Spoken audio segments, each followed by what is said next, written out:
다윗이 마르톡을 조금 지나니 무비보셋의 종 시바가 안장 지운 두 나귀의 떡 200개와 건포도 100송이와 여름과일 100개와 포도주 한 가죽 부대를 싣고 다윗을 맞는지라. 왕이 시바에게 이르되 내가 무슨 뜻으로 이것을 가져왔느냐 하니 시바가 이르되 나귀는 왕의 가족들이 타게 하고 떡과 과일은 청년들이 먹게 하고 포도주는 들에서 피곤한 자들에게 마시게 하려 함이니이다. 왕이 이르되 내 주인의 아들이 어디 있느냐 하니 시바가 왕께 아뢰되 예루살렘에 있는데 그가 말하기를 이스라엘 족속이 오늘 내 아버지의 나라를 내게 돌리리라 하나이다 하는지라. 왕이 시바에게 이르되 무비보셋에게 있는 것이 다 내 것이니라 하니라. 시바가 이르되 내가 절하나이다. 내 주 왕이여 내가 왕 앞에서 은혜를 입게 하옵소서 하니라. 사무엘하 16장 1절부터 4절까지의 말씀을 먼저 읽었습니다. 오늘 생명의 본문 말씀은 14절까지의 내용인데요. 이 말씀들을 이해하기 위해 쭉 말씀을 읽어보면 중요한 몇몇 인물이 등장합니다. 다윗과 함께 1절부터 4절까지는 시바라는 인물이 등장하고요. 또 5절부터 말씀을 쭉 읽어보면 시므이라는 인물이 등장합니다. 이 등장인물을 중심으로 오늘 본문 말씀을 분류해보면 1절부터 4절까지는 다윗과 시바 사이의 이야기이고 또 5절부터 14절까지의 말씀은 다윗과 시므이 사이의 이야기임을 확인할 수 있습니다. 시바라는 인물은 본래 사울 왕에게 속한 종이었습니다. 우리 사무엘하 말씀을 쭉 묵상하면서 우리가 이미 확인한 내용인데요.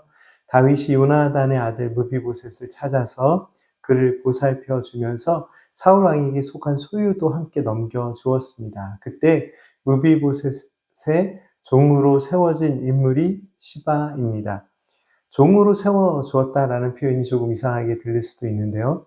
비록 종의 신분이기는 하지만 이 시바라는 인물은 사울의 집안에서 나름 영향력을 끼치는 사람이었습니다. 그는 사울이 죽은 이후에 사울 집안의 재산을 관리하고 있을 정도로 영향력이 있었고 자신의 소유도 많이 있었던 사람입니다. 사무엘하 9장 말씀을 우리가 함께 나눌 때 읽은 내용이지만 그는 종이었으나 아들이 15명이나 있었고 종도 20명이나 되었던 사람이었습니다. 이러한 내용을 볼 때 이 시바라는 인물은 단순히 주인을 섬기며 허드렛 일을 했던 종이라기보다는 사울 집안의 청지기 역할을 했던 인물로 이해할 수 있습니다. 그런데 이제는 무비보셋을 섬기라고 하면서 이 사람은 다시 무비보셋을 섬기는 자로 세워집니다. 사울을 섬기던 자가 목숨을 부지하게 되었으니 나쁜 상황은 아니겠지만 오늘 말씀을 보면 이 사람은 큰 욕심과 탐욕이 있었던 인물이었습니다. 다윗이 압살롬의 반역으로 예루살렘을 떠나 피난을 하는 신세가 되자 이 사람은 계략을 세워서 다윗과 일행들이 먹을 음식과 나귀를 가져와서 다윗 왕의 마음을 기쁘게 합니다. 그리고 자신의 주인 무비보셋이 다윗을 배신했다는 잘못된 정보를 줍니다. 그러자 다윗 왕은 크게 실망하면서 무비보셋의 재산을 시바에게 넘겨주겠다는 약속을 합니다. 그가 다윗과 다윗의 사람들을 잘 대접했던 이유가 바로 이런 부분들을 얻기 위해 계략을 세운 것인데요. 본문 말씀에는 이 내용까지만 기록되어 있지만 사무엘하 19장에서 이 모든 것이 계략임을 다윗은 깨닫게 됩니다. 5절부터 14절까지의 말씀에 등장하는 또 다른 인물 시므이는 어떤 사람인가요? 그는 사울의 집안 사람이었는데 다윗이 바후림에 이르렀을 때 다윗을 향해 저주하고 다윗과 신하들을 향해 돌을 던집니다. 백성들과 다윗의 군인들이 다윗을 보호하기는 했지만 다윗이 어려움에 처하자 다윗을 향해 횡포를 부리는 인물이 바로 이 시므이라는 인물인데요. 시므이가 사울의 집안 사람이라 다윗을 향한 악감정이 있었겠지만 시므이의 생각은 다윗이 사울의 왕권을 가로챘다는 생각이 컸기 때문에 다윗이 어려움을 당한 때를 이용해서 다윗을 저주하고 다윗에게 모욕을 줍니다. 오늘 이 말씀에 등장하는 두 인물, 시바라는 인물과 시므이는 다윗이 강할 때는 아무런 소리도 내지 못하였으나 다윗의 어려움의 시기에 다윗의 약함을 이용합니다. 무비보셋이 배신했다는 말로 다윗의 마음을 어지럽게 했던 사람이나 보다 직접적으로 저주를 퍼붓고 돌을 던지면서 모욕을 하는 이 시므이나 참 그 마음에 악함이 느껴지는데요. 그런데 다윗은 어떻게 반응할까요?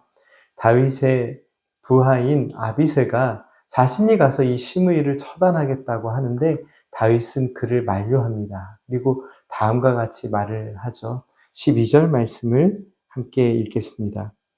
혹시 여호와께서 나의 원통함을 감찰하시리니 오늘 그 저주 때문에 여호와께서 선으로 내게 갚아주시리라 하고, 오늘 이 본문 말씀의 상황을 깊이 묵상하면서 발견할 수 있는 것은 비록 어렵고 힘들고 비천한 상황이지만 다윗은 여전히 하나님을 신뢰하고 하나님의 뜻을 기다리고 있다는 부분입니다. 다윗은 자신이 행한 악행으로 이 모든 환란이 시작되었음을 잘 알고 있었습니다. 그래서 자신이 겪는 이 어려움, 그 자체를 피하기보다는 그 속에서 하나님의 선하신 뜻이 무엇인지를 계속해서 기다립니다.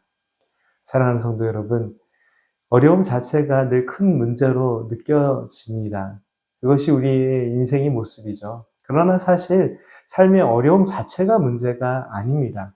신앙의 관점에서 어려움과 고난의 시간 속에서도 자신의 삶을 돌아볼 수 있는 그런 믿음의 자세가 있어야 하며, 또한 그 삶의 형편이 어떠하든지 하나님의 은혜를 향하고 있는지를 늘 마음에 생각해 보아야 합니다.